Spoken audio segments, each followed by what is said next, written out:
Welcome. This is the Yale Forum on Religion and Ecology podcast, Spotlights. For those of you who are new, welcome to the podcast. For those of you who are returning and have been listening or watching some of our other episodes, thanks for being here. We at the Forum really appreciate it, and I personally appreciate it and really enjoy doing these episodes for you. So this one will be brief because I'm really just here to say we're back after a little summer hiatus. We're back with our 5th year of podcasting. So it's really flown by. So I think in this case, what I want to say is just a little bit about what we do, just kind of checking in again about what is this podcast and what is the field of religion and ecology.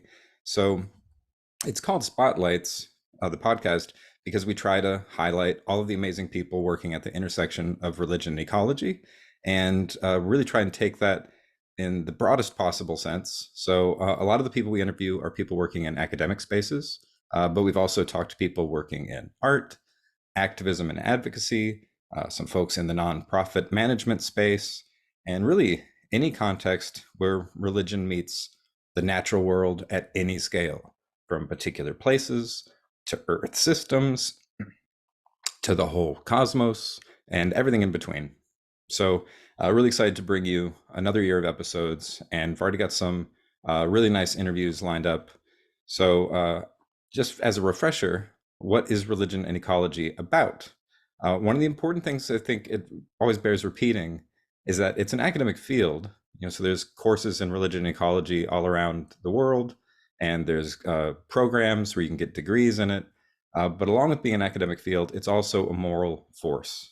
Religion and ecology as a moral force is really trying to address some of the urgent issues of our day. And when you think of ecology, you might think of environmental issues, but ecology is obviously also about people. So talking about environmental justice or ecofeminism and things like that. So it's about people, it's about the planet, it's about trying to make a more sustainable and just Earth community that works for everyone.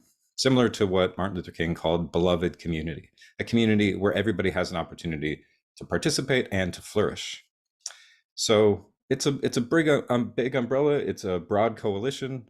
And one way to think about that is there's religious ecologies, where we look at the way that all of the world's religious traditions and faith communities understand human Earth relations, understand places, ecosystems, life forms, but also on a larger scale, religious cosmologies.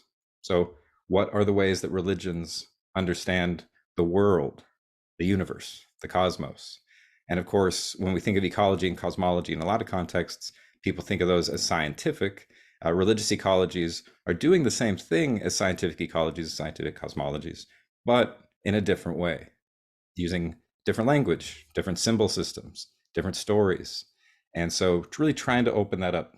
And religious environmentalism is more specifically about how religious ecologies and cosmologies bear upon contemporary environmental issues. So now we're talking environmental activism, advocacy, policy changes, that kind of stuff. So religion and ecology really encompasses all those things. And again, does so in a way that includes all the world's religious traditions, including things that, aren't necessarily formal, institutionalized religion, what some people would call spirituality, right? Spiritual ecology in that sense. So also worth mentioning, it's a very interdisciplinary field. And so it's about religion. So religious studies is certainly a big part of it, but it's not the only thing. It's really about any discipline that has anything to say about the intersection of religion and the environment. And that includes science, of course. So this is not trying to say science, get out of the way. It is trying to say that religion is a necessary part of our understanding of our place in the planet, our place in the universe. It's a necessary part of our response to contemporary environmental issues. But although it is necessary, it is not sufficient. It is not enough unto itself. So we definitely need science. We need policy. We need the activists. So everybody's welcome. And also always worth repeating that we don't take a kind of Pollyanna-ish, overly naive optimism kind of thing to this work.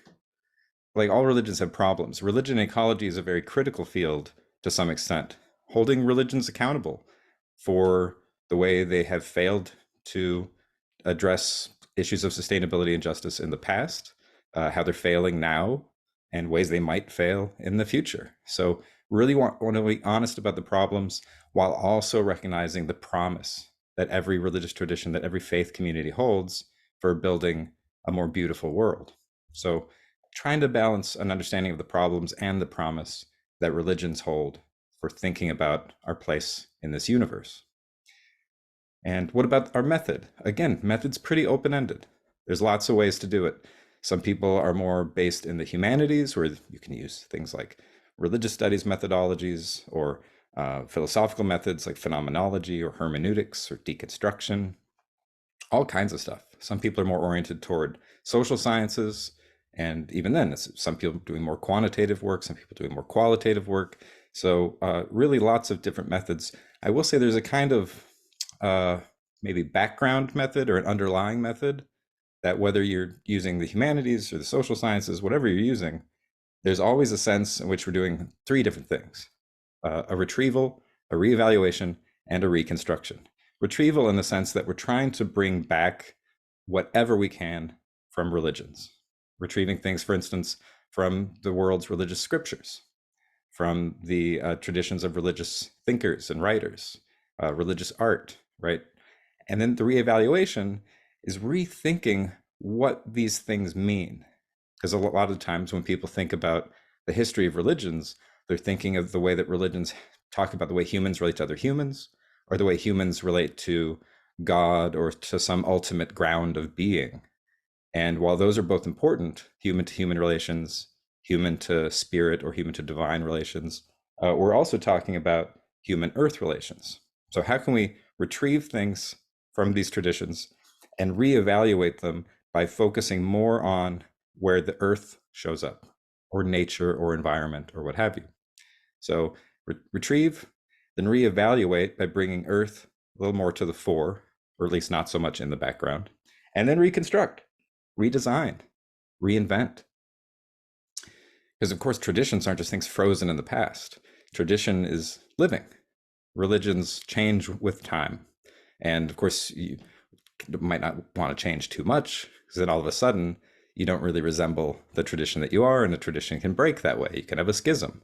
But it's about preserving what's best from the past while also reinvigorating the tradition in a way that helps it improve and progress into the future. So retrieve, reevaluate, reconstruct. So this here, also wanted to mention, we're going to try out some new formats. For the most part, there's been kind of two main kind of episodes. Sometimes it's just me, your host, Sam Mickey, like today, where I'll just chat with you a little bit about some things like, in this case, the general trajectory of the field of religion and ecology. Or sometimes I'm doing a little book review, or sometimes when some great scholars and leaders in the field have passed away, I'll do an in memoriam sort of tribute. Then the other kind of episode is where I bring on a guest and we chat for a while about their work. And again, sometimes they're academics, sometimes it's artists, sometimes it's nonprofit managers. So we'll still be doing that, but we'll try some other things too. One of the things I'm hoping to try is some episodes where we get more of a panel discussion, less about me and one other person, but maybe me and a few people. And maybe try and have just a little bit more of a dialogue across a few different perspectives. And I don't know, maybe some heated arguments, we'll see. But in any case, we'll try and have fun with the format. Another thing that we're going to do is invite some guest interviewers. Because, you know, you've been listening to me for 4 years if you've been here since the beginning. But in any case, if this is your first episode, you're still just listening to me. And we don't always have to hear from me. And for instance, the next episode, we'll have a guest interviewer, John Grimm, who, alongside Mary Evelyn Tucker, is the co-founding director of the Forum on Religion and Ecology. And he'll be interviewing Philip Arnold, a great scholar of Indigenous studies, who has a new book out, The Urgency of Indigenous Values. So John and Phil sat down for a wonderful chat. And so that one, you don't have to hear my voice. And for all those people who are only tuning in to listen to my mellifluous voice, I apologize. But I think getting some other people in here to mix it up a little bit will just make it a little more fun and a little more variety to give you a sense that there's a lot of ways to engage in the world of religion and ecology. So that's about it in a nutshell. Just here to say hello, welcome, and we're back and excited for another year and excited to keep articulating over and over again how important it is and urgent to think about ecological issues, to think big about them, to think cosmologically, and to use religions to do that. At the end of the day, the vast majority of people on this planet do adhere to one religion or another. And so speaking in those terms is extremely important for mobilizing communities, inspiring communities, grounding communities, orienting them toward a future, a beautiful future, a more sustainable future, a just and joyous future. We'll see, but all of the best scientists in the world are saying, as bad as things might seem in terms of the environmental crisis, there's still time, there's still so much we can save, there's still so much we can do, and religions are here to do that work. And this podcast is here to support that work as well. So welcome back. I'm excited to see what's next. All right, that's all for now. Thanks for being here.